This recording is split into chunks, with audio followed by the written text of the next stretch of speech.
মুসলিমদের সংখ্যা যখন মাত্র 6 জন, তখন বেলাল রাদিয়াল্লাহু তাআলা আনহু তিনি তাদের ভিতরে একজন। সুবহানাল্লাহ। বেলাল রাদিয়াল্লাহু তাআলা আনহুর উপর নির্মমতার যে ছাপ পড়েছিল, এটা যদি আপনাদের সামনে একটু শেয়ার করি তাহলে আপনারা বুঝতে পারবেন যে তাদের ঈমানটা কোন লেভেলে ছিল।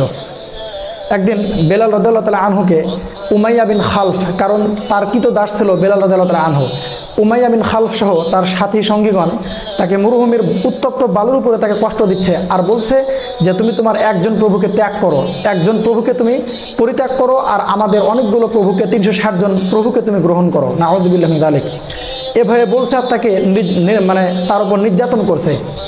দূর থেকে তাকেই দেখছেন নবী করিম সাল্লাল্লাহু আলাইহি সাল্লাম, যে বেলাল রাদিয়াল্লাহু তাআলা আনহু উপরের দিকে লোক দিয়ে বলছেন আহাদুন আহাদুন, আল্লাহ একজন, আল্লাহ একজন।